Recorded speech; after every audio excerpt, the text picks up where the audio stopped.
In 2021, it's pretty clear because of COVID, because of the economic recovery efforts, and the events of January the 6th, almost all of our attention would be on domestic affairs. And with no immediate crisis to confront, the imbalance looks something like this. So to study Joe Biden's presidency is overwhelmingly to look at domestic initiatives. The 2022 election on the horizon focuses even more on jobs at home and getting beyond the global pandemic. And that means that the domestic policy agenda will continue to grow and outstrip foreign policy in terms of energy and in terms of commitment. Let's now look at the situation politically at home, because what happens in Congress is very impacting on both domestic and foreign policy. In the House of Representatives, there is an incredibly narrow Democratic Party lead for control of that House. A handful of votes keeps them in the majority. On the Senate side, it is completely balanced, 50-50, with the Vice President casting the tie-breaking vote when it's necessary.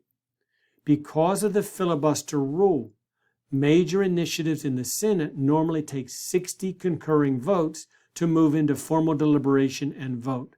And that means it's very hard to move any legislation, whether it's domestic policy, confirming ambassadors, or confirming an international treaty, with the support of both houses of Congress. Act with bipartisan support or unify the party are the only two options that Mr. Biden has.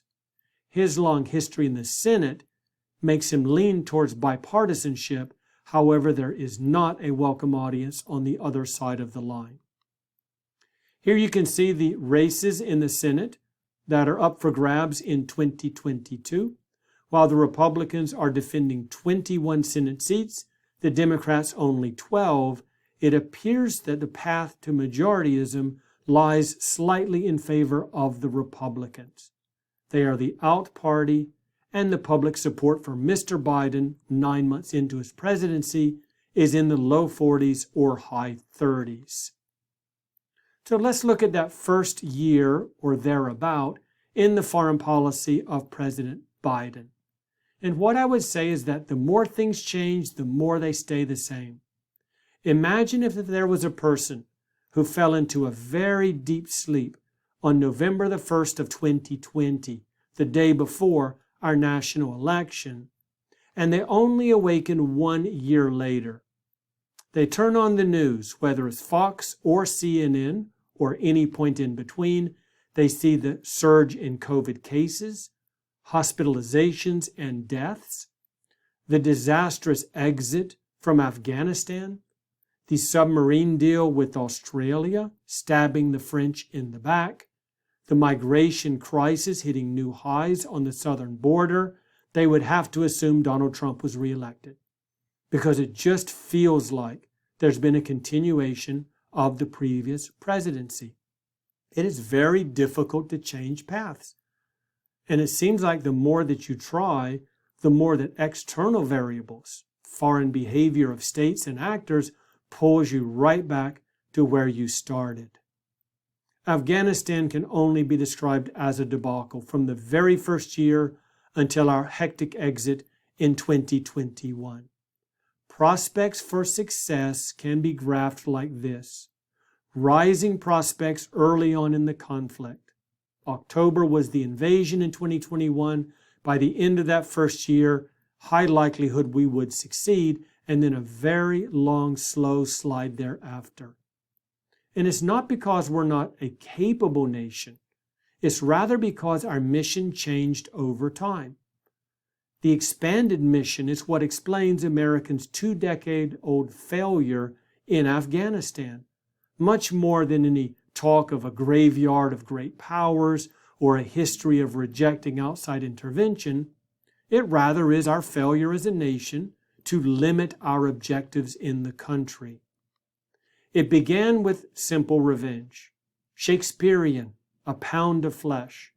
They heard us on 9/11 in New York, Pennsylvania, and Washington, and someone had to pay. On a political level, this is wholly understandable. You cannot be the president who lets that happen on your watch and no one pays the price for it. Toppling the Taliban. That's a very easy task. Taliban had about 25,000 member strong military. Compared to the United States, this is not a difficult challenge. Scatter and shatter Al-Qaeda, the terrorist organization that used Afghanistan for a launching pad for the 9/11 attacks, among many others, and then transform Afghanistan into a successful, democratic society with a diversified economic system. The first three were accomplished very quickly. The fourth one, we spent 20 years failing at, and we could have stayed there another 20 years. I remember John McCain in 2008, as he's running for president, said, we may be there for another century. And if transforming Afghanistan into something it could never become is the goal, he was right about that, and a century probably not long enough. Where Mr. Trump and Mr. Biden agreed, no transformation was going to happen in Afghanistan. That was abundantly clear a decade ago, if not back to the origins of the intervention. Afghanistan as a foreign policy investment was a loser. It was a drain on American resources, our military, and our foreign policy establishment. There were other priorities to pursue in American foreign policy other than Afghanistan, and the public support for that war had waned for a very long time. We were fatigued by Afghanistan, the longest war in American history. We spent more money in Afghanistan and Iraq, apples to apples, controlling for inflation, than we spent in the entirety of World War II. That's just a stunning statistic. And what are we left in Afghanistan and Iraq? Very little to show for it. America was tired of these endless wars. And so we decided to evacuate, to end our presence in the country.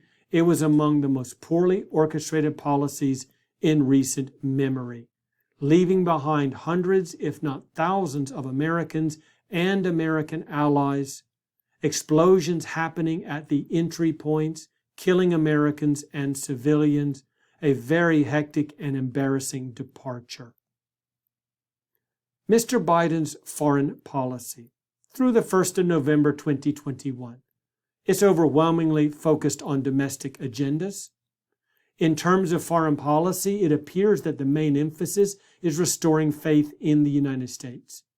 And I suppose that means simply going abroad and saying, I'm not Donald Trump, because there's not a whole lot of substance to the foreign policy of Mr. Biden beyond this reset idea. It's a maximization of symbolism and very modest on substance. Now, understandably, domestic demands are occupying all of his time and energy. Maybe this changes when we finally get beyond COVID and the economy recovers. That, of course, remains to be seen.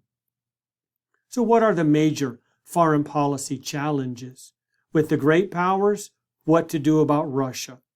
Do we treat it like a rising great power? Do we confront it? Do we try to keep down its surge in terms of global presence? Or do we recognize it for what it is, a great power in clear long-term decline? China, I'll address in a few moments with a little more specificity. This is the true emerging power, the challenger to American dominance in world affairs. And how about our relationship with the European Union? NATO allies in Europe, but the EU as well. Now that the United Kingdom has departed, are we looking at possibly the slow backslide of integration in Europe? For the middle powers, a decision has to be made on Iran. 9 months into this administration, and there's a lot of talk of re-engaging. I don't understand the logic of this commitment of energy.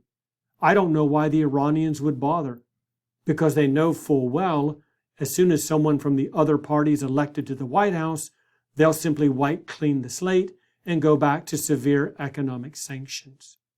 Whether you supported the Iran nuclear deal or not, the worst case scenario was concluding the deal, easing the sanctions, allowing the Europeans, China, and Russia to trade with Iran, and then unilaterally withdrawing. There was no option worse than the one that we took under Mr. Trump. That was, in my mind, his single greatest foreign policy failure, and it is one that will haunt the Biden administration and future administrations moving forward. Turkey, a NATO power that doesn't act like an ally of the United States. We are profoundly unpopular in that country. It has been moving away from Europe, democratization, and the West, and towards a more traditional Eastern orientation, buying weapons defense systems from Russia and fighting an incessant war with the Kurds of Syria. Brazil, as discussed in our Latin America and the Caribbean lecture, is one that we've not capitalized upon. It is a shame that we can't reach an accord with the Brazilians that survive a single administration. And finally, there's India in the middle powers category. Perhaps someday it will become a great power. Of those listed here, it is the most likely, given its location, its size, and its population. Soon to be the largest population country in the world, India continues to chart its own independent policy, although the Quad Alliance showed us that India is willing to join the U.S. and key Western allies in promoting global counterbalancing of China. And then we have the non-state issues, such as COVID, continuing to watch the Chinese rewrite the history on the origins of that epidemic, casting blame upon others, including the United States, for the virus sweeping the global system. To what extent do we care about and will we invest in people's rights around the world?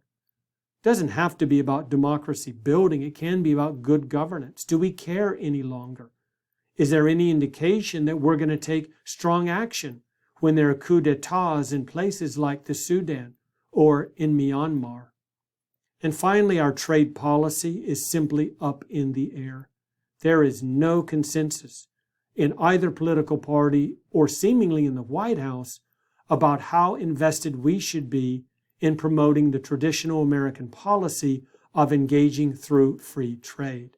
Clearly, the American public's support of free trade has been in decline since the 1990s.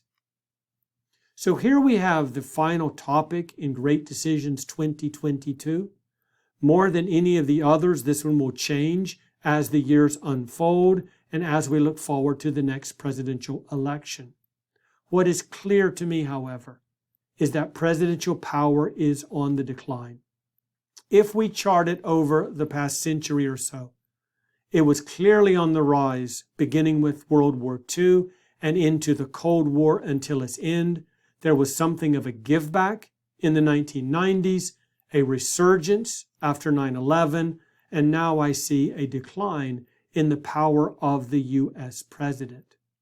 Why is this happening? Well, part of it is that there is no longer a quote-unquote water's edge. It used to be that we were Republicans and Democrats for domestic affairs, but when it came to foreign policy, on the other side of the water's edge, we were American and we worked together.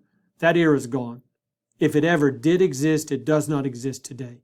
There is a stunning amount of partisanship in every policy, domestic and international. And because so many foreign policies are linked to domestic politics, that means we can hardly move legislatively in any direction on U.S. foreign policy. Extreme levels of partisanship are destroying this country internally. The two of the gravest threats that we face are extreme partisanship and misinformation. And there's no indication we're going to grab hold of those and fix them anytime soon. And there's also what I feel is a growing sense of one-term presidencies as the norm. Since legislation was passed after FDR to limit people to 2 terms in office, that has been the norm and the expectation. It was more of the exception when someone isn't reelected president, and normally because of some disaster abroad or at home. So here we have all U.S. presidents over the course of the last 40 or so years from Ford to Mr. Trump. We can color them by political party. I don't think that has anything to do with it. Ford, of course, was not reelected. Jimmy Carter was not reelected. Senior George Bush and Donald Trump were all one-term presidents. That's half of the last 8 U.S. presidents having been only one term in office, and it's pretty hard to be optimistic about a rapidly aging Joe Biden with very low public approval ratings being successful in 2024. No way to project, of course, but right now he's not going into the campaigns of 2022 with a great deal of momentum behind him. And that tells us that presidents just aren't quite as all-powerful as they were in the past. That would be perfectly fine if we had a Congress that could function and conduct itself in a professional manner as it relates to foreign policy. But losing both the Congress and the White House powers means that foreign policy is going to be a very real challenge with tremendously rough waters moving ahead. Comparing, I would say Ronald Reagan had a relatively powerful presidency, especially early on. This is only his first term. It would dip significantly in 1986 with Iran-Contra, the investigations, and what could have easily been an impeachment of Mr. Reagan. Compare that with Joe Biden, and I see his power curve looking something like this, significantly weaker than Mr. Reagan in the early 1980s. The most important foreign policy decision that we have to make is what to do about China on the rise. And I want to give you 3 basic options. Option number 1, accept the inevitable. The trend lines are clear. If nothing dramatic happens, China will surpass us economically in the aggregate, not per capita, not quality. Very few people are trying to move into China. They're all coming here for a reason. Our country is much better. But in the big picture, the Navy is growing, the military in general is growing, the footprint is larger, and the economy is incredibly large. Accepting that China is going to succeed us is what I call the British model. Because the UK was the dominant power at the beginning of the 20th century, it simply accepted that the United States would surpass it and take over the reins of global leadership. The other end of the spectrum are the neoconservatives who say we have to retain number 1 at all cost, including being highly conflictual with the People's Republic of China. And then there's a third option, because for most of us, neither of these is very comforting. But the third option comes out of Henry Kissinger's playbook, who understood that it's healthy for great powers to balance one another, to jointly manage the international system. Richard Nixon said it quite articulately. And Nixon didn't say a lot of things articulately, but this one he did when he said, it's a good thing when the US, Japan, China and the Soviet Union and Europe are strong and balancing one another, because it allows you to jointly manage the global system. We Americans do not have to put the weight of the world on our shoulders any longer. We don't have to be the atlas of the world holding up the globe. Other major powers have vested interest in the international community, and for the most part, their interests are in stability among nations. They can work with us as opposed to watching us do the heavy lifting if we're willing to welcome them into the great power club. It is simply the nature of world politics. Powers rise, powers fall. How you handle those transformations of power determines largely whether the system is peaceful and prosperous or war-prone. With that, I will thank you all for joining us in this 9-lecture master class. Stay engaged and make great decisions.